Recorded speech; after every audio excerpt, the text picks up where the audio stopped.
Hi YouTube, and welcome back to my channel, and welcome back to my 50th birthday retrospective. So we're at age 59, which is me in basically 2021, which is this year. So last of my retrospective videos, and with one final wrap up tomorrow, basically with me looking forward to the future, and the rest of my 50s. Anyhow, so after dealing with this pandemic for 2 years, which, as I mentioned yesterday, really did not impact me as badly or at all as other people, since I'm basically a hermit anyway. Like, I don't go to trivia pub quizzes with my friends every week like I used to, but other than that, it really hasn't changed my life that much.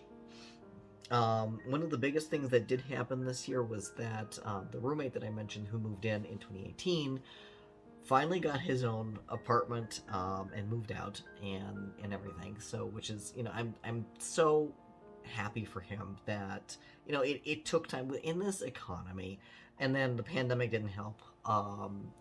The fact that minimum wage still sucks, and rent prices are so high. So, it took him 3 years to kind of get to a point where he was able to move out and everything. And it slowed him down a bit to get a car. But living here, where we are in northern Colorado, you kind of really need a car. You really can't go anywhere. It's either that or spend a buttload on Lyft and Ubers and taxis, which a car is just much more affordable. I mean, even with gas prices being high, it's still cheaper to fill a tank of gas than it is to have to take a Lyft or an Uber everywhere, especially if you're going 10-15 miles out of your way to get to work and everything. So, but yeah, I'm real proud of him, because he kind of came from rock bottom, and now, has a driver's license, has a car, has an apartment, and has a decent paying job. I wouldn't necessarily say it's a good paying job, but at least it's enough to cover rent, and basic necessities, and things. And so, in this day and age right now, that's what most people can hope for in life.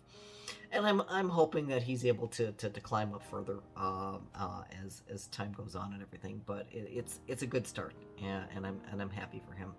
And I'm like, he was a great roommate. I have zero complaints. He never got in my way. He kept to himself. For the most part, we did hang out once in a while. We had several TV shows that we enjoyed, that we'd watch together and stuff. So we'd hang out. When I made dinner for the both of us, and we'd hang out and have dinner together and stuff. But never,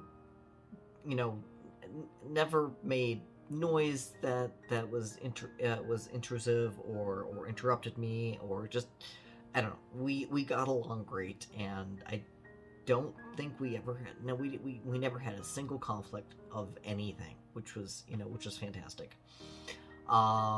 But at the same time, I'm glad to have my house back to myself, because, as I said, I am a hermit, and even though he kept to himself, to his room and stuff and everything most of the time, he was welcome to be in the rest of the house. I never said he couldn't, but he preferred it that way himself, and stuff. But I knew he was here, and so my little hermit brain was, kind of in I'm hosting a guest mode, which for me was a little bit exhausting. But that was my problem, that was my issue, and so I never foisted that on him whatsoever, because that wasn't his problem, that was my problem. But I am glad to have my house back to myself. I kind of revel in having my alone time, and knowing I'm alone in my house. It's something that's very precious to me, and I kind of need it. But at the same time, I'm happy that I let him, have an opportunity to get his life back on track and stuff. And so, and I'm glad. I'm so glad that he was able to do it. So, Anyway, so that happened. He moved out. Then around the same time that he was moving out, I got an announcement, or I got an email from Kindle, from Amazon, since that's where I publish my books, as I publish through Amazon KDP, which is Kindle Direct Publishing. And they sent an email saying, hey, by the way, we're launching this new platform called Kindle Vella. It's a serialized story platform. If you're interested, it's open now for you to post things. And they opened it in April for writers to write and post stories to the platform, but it wasn't available for readers right away. So it wasn't until July when they opened it up for people to read. So they wanted they wanted writers to kind of front load the platform with a bunch of stories, so that when they opened it to the public, that there was something for them to read, which makes absolutely perfect sense. And when I found out about this, I was like, ooh, because I started my life as a fanfic writer, and I actually still write fanfic on the side. So I write for a living, kind of, sort of. I'm still working on the making a living part of it, but my earnings in 2021 are more than double than they were last year, and so I keep increasing my earnings. So I'm not quite paying the bills yet, but I'm making more. Year over year, I keep making more. The more I produce, the more I earn, which makes sense, and so that's been a good thing. But I still write fan fiction on the side, which you don't earn from, as a hobby, because I just enjoy writing. And every now and again, I get a fan fiction idea that I just have to write. And sure, I could make all of them into original stories if I really wanted to, but in some cases, it's like, no, I just really want to write about these characters in this scenario, and that's just where my brain goes, and so I do that, and it's fun. But with Kindle Vella, it's taking the concept of writing original fiction, but in an episodic format, which is very similar to how I write and post my fan fiction. So if I'm writing a fan fiction story that's multi-chapter, because a lot of the fan fiction stories I write are short stories that are just like a single chapter of, like, I don't know, 3,000, 5,000 words. And I just throw it up onto Archive of Our Own and whatever. But sometimes I'll write a longer story. I mean, some of my fanfiction stories have been, anywhere from 20,000 to 90,000 words long. I mean, they're, almost novella to novel-length stories. And so you break those down into chapters, and typically what you do is you post one chapter at a time, kind of in an episodic format, and you try to end each chapter with a little bit of a cliffhanger to kind of get someone to want to read the next chapter. And so I've written 75 fanfiction stories, and about a quarter or a third of those were multi-chapter. And so I'd had quite a bit of practice writing that kind of story, but I've always done it just for fan fiction and not for original. But Kindle Vella was like giving me the opportunity to take the skill I've learned with fan fiction and apply it to an original story. And so I just kind of I dove right in headfirst on that, and decided that it was also time for me to write my first story featuring a transgender character. I've always written gay romances, mostly gay erotic romances, but I was like, you know what, I want one where the character is transgender. I didn't base the character on myself directly. He doesn't have my personality, doesn't have my background, etc. So he's not me. But I did base part of his transgender experience on myself. Now, to preface this, I did, in the story, he ends up going to Asia to get his surgeries and that kind of thing, instead of doing it in the US. That was plot-oriented reason, but what he ultimately ended up doing with only getting top surgery and not bottom surgery is the same as as myself, and he's going in for this job interview, and he's like four years into his transition, and therefore passing. His voice was dropped. He's got a beard and everything else, and so he looks and sounds male, unless and unless someone really digs into his history, they would never know that he wasn't. So and so I use that as a premise, but I also wanted to write it so that it wasn't like the central part of his character is like, I'm this trans man and everything's all about him being trans. It was sort of like a side note. I mean, it's mentioned. It's actually mentioned right off the bat. Like, gee, I hope I pass. I hope that they don't find out. I don't want them to find out that I'm. He's trying to be stealth.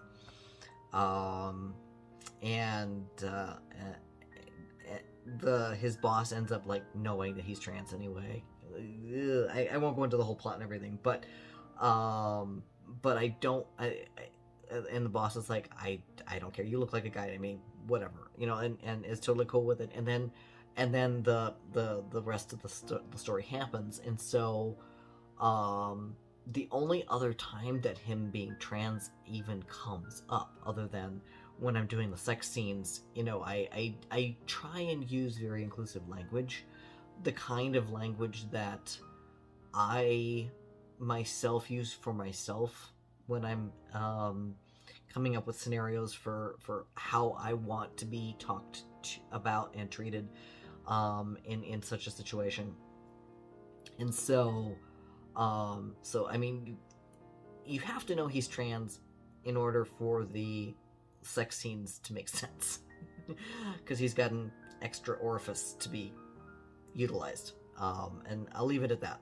But the only other time his being trans comes up is when his boss's dad does some nasty things, and he's a he's a phobic everything.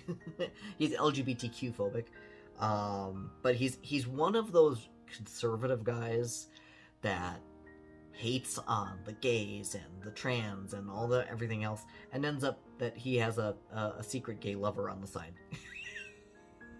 Because of course he does. It happens in the news so often. I was like, I need to make this a plot point.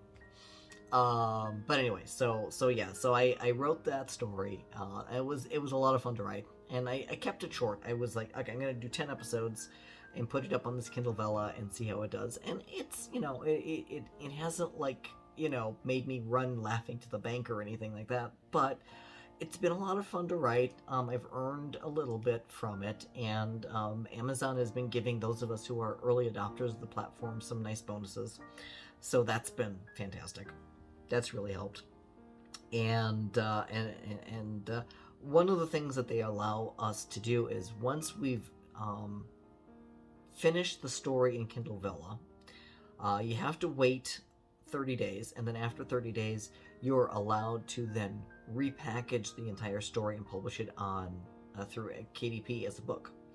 And so that's what I've done, is I've got it on Kindle Vella as an episodic story, and then I reworked it, which it didn't really take a lot of rework, because it doesn't, for a novel to have the chapters written kind of in an episodic fashion where there's a little bit of a cliffhanger at the end of each episode, or at the end of each chapter, it works. I mean, I did a little bit of tweaking, and did a little bit of additional editing and cleaning up of it, but and the big thing was formatting, and making sure that it formatted well as an ebook. I've decided not to do it as a print book yet. I may still do a print version, at least paperback. I'm not going to do the work to do it as a hardback. But I will do a paperback of it eventually. But for right now, it's just an ebook on Amazon. And actually, one of the things I'm working right now on since November in NaNoWriMo is to write my next episodic story. And this one's going to ultimately end up being a novel, because it's longer. The first one I wrote was like 36,000 words for Kindle Vella, and so I published that as the novella, and then the one I'm writing right now is going to be something around 65,000 words, which is pretty typical for what I write for my erotic romance stories. And this time it's not a trans character, but I did do an Omegaverse story. And if you know what Omegaverse is, you'll know what I mean. And if you don't know what it is, go Google it. It's a long, complicated explanation, and I'm not gonna waste time on the video explaining that. So yeah, so that's been a big thing, has been working on these episodic stories on Kindle Vella, and I really like the platform, and I like the concept of I can write something in an episodic fashion like I do with my fan fiction, and then I can repackage it and publish it as a book as well. And so I have, you know, the people who read episodic stories and the people who read novels tend to be different. There's overlap, but there's kind of different audiences, and so I have two streams of potential revenue for the same story coming out on one and then on the other, and doing the marketing for both and everything. And I can kind of do a faster turnover for the stories as well. I'm finding, which is also kind of exciting. I really like that. So that's been a good thing, and so I'm hoping to maybe keep this momentum going so that I can produce more books more quickly. Because more books out there, more sales, more revenue, eventually getting to the point where I am paying or able to pay part of my bills with my writing. That's the goal. I also did I did start increasing my writing on Medium again, and earned a few bonuses through them as well, they did not tell us that these bonuses were coming. They just kind of started handing them out, and we were like, wait, what? Was this a mistake? What? But it was nice. It was really nice, and that's kind of really helped motivate me with more of my nonfiction writing as well. And then I think one of the things I mentioned yesterday, since I had to abandon or kind of shove to the side the one book that I was going to publish in 2020 that I didn't, and then I decided to take a bunch of my short stories and clean them up and put them together in a collection. And so that's another thing. Like I Kindle Vella kind of sidetracked that project a little bit because I focused on that a lot. But then once I finished that story, I refocused on the short stories again. I had already kind of put the collection together, and I had started the process of cleaning them up and editing them and kind of organizing them in a way that made sense linearly through the book and everything. And then so after I finished the Vela story at the end of September, so in October I spent the month basically cleaning up, doing the final cleanup and edits and everything of the short stories. And so that's coming out. Actually, it's coming out tomorrow. It's coming out on my birthday. And so if you, the links below to look for Grace and Belle on Amazon, and it's the Sweet and Dark, a collection of gay erotic romance short stories. Or I think just gay erotic short. Yeah, they're mostly just gay erotic short stories. There's maybe a drop of romance in a few of them. And the reason it's called Sweet and Dark, just as a heads up for anyone who is interested, it kind of goes in a little bit in thirds. So the first third because there's 15 stories, so the first 5 mostly are kind of sweeter, more vanilla romances, and they start getting kinkier as things progress. And then the final stories kind of go dark. They're kinky, they're erotic. I wouldn't call them romances because wouldn't call those happy endings. But they're kinky. And so just, I actually added in the foreword of this book, I added content warnings for, or trigger warnings for. So I list out every chapter. So people who don't want to be spoiled by what's in the stories can kind of just skip over that part. But if you have triggers and need a trigger warning, I just like, hey, every chapter, and here are some of the potentially triggering content that's in them. And I opted. This is not a cancel culture thing. This is not a snowflake thing. This is my choice. I appreciate, especially when it comes to fan fiction sites and stuff, I appreciate having an idea if there's certain things in stories that might trigger me. One thing I will never write is I will never write a story that has suicide in it, because that's a big trigger for me. But I appreciate someone saying, "Hey, there's mention of suicide in my story," and that way I have a choice of not reading it and not being traumatized by it. So that being said, so that's coming out. And then of course the story I'm writing right now. Actually, the first episode. Well, actually, I am still writing the story. Okay. Here's a hint. I'm recording this before December 1st. I'm not actually recording these as of the day that they're launching. It's still November for me. But anyway, so the story that I know I'm still writing, because I know I'm not going to be done with it by December 1st. But the story that I'm writing is the first episode hits Kindle Vella today on December 1st, and there should be a new episode every day for most of this month, if not all of this month. The goal is to do 30 episodes, maybe 31, I don't know. But if the ending of the story happens sooner than I predicted, then maybe not the whole month. At the very least, I wanted to go 25 episodes, so up until Christmas. But it may go all the way to the end of the month. We'll see. That's the plan anyway. So if you want to check out my Kindle Vella stuff, there's a link below to check those out. And and then if you don't want to do Kindle Vella, if you'd rather just do the ebook, the book should be available on just regular Amazon Kindle as of Valentine's Day.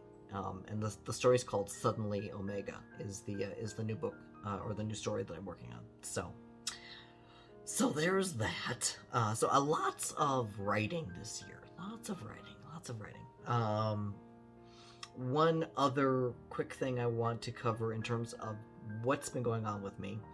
I think I've touched this on some of my earlier videos about the fact that I've had health issues and stuff, that I have chronic fatigue syndrome, and that I've had gastrointestinal issues forever. And I have gastritis. And one of the things I had to do last year, long story short, my gastroenterologist mentioned that I had a fatty liver. I have non-alcoholic fatty liver syndrome.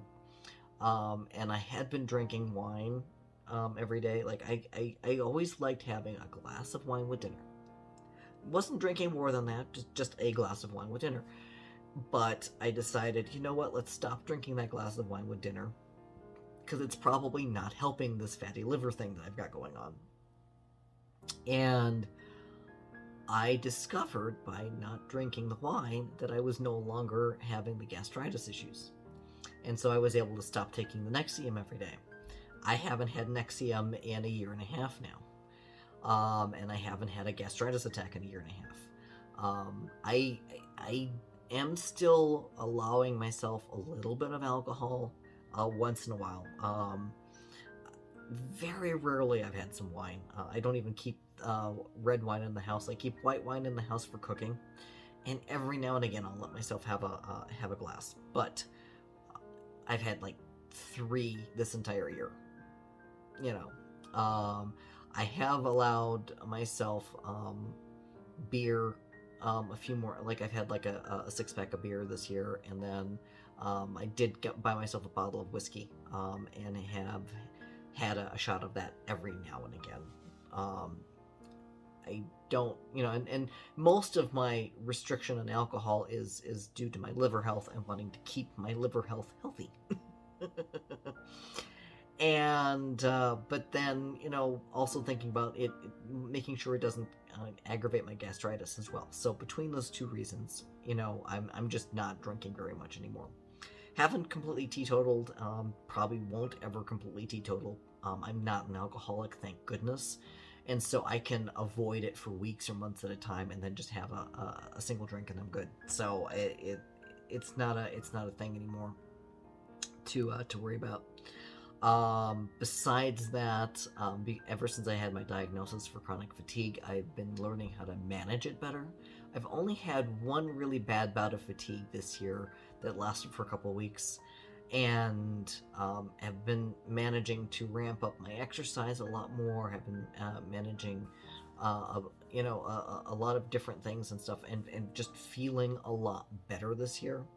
My back pain is better, my neck pain is better, and everything else, because I am moving more and getting more exercise and stuff. And then I also started taking some probiotics that was recommended to me by my gastroenterologist, and that's helped with my triglycerides. Well, between the exercise and that, I think my triglycerides are normal for like the first time ever. My cholesterol's gone down a bit. I have chronically bad cholesterol. I eat fairly healthy. I try to avoid processed foods. I try to eat lean proteins and whole grains and veggies and fruit and all of the good things. I do indulge in stuff around the holidays a little bit more, but I still try to keep it in moderation.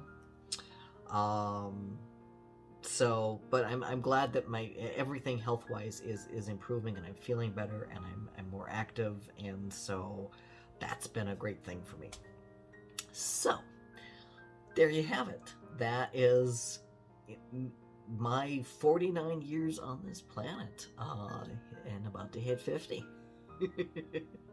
So we'll see what the next decade has for me, and if YouTube is still a platform in 10 years, maybe I'll do another retrospective. If you would like to see another retrospective in 10 years, leave me a thumbs up and comment below. Yep. Either way.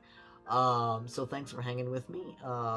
One more video to go tomorrow, kind of a looking to the future and what I hope to accomplish in my 50s. So, until next time, take care. Bye.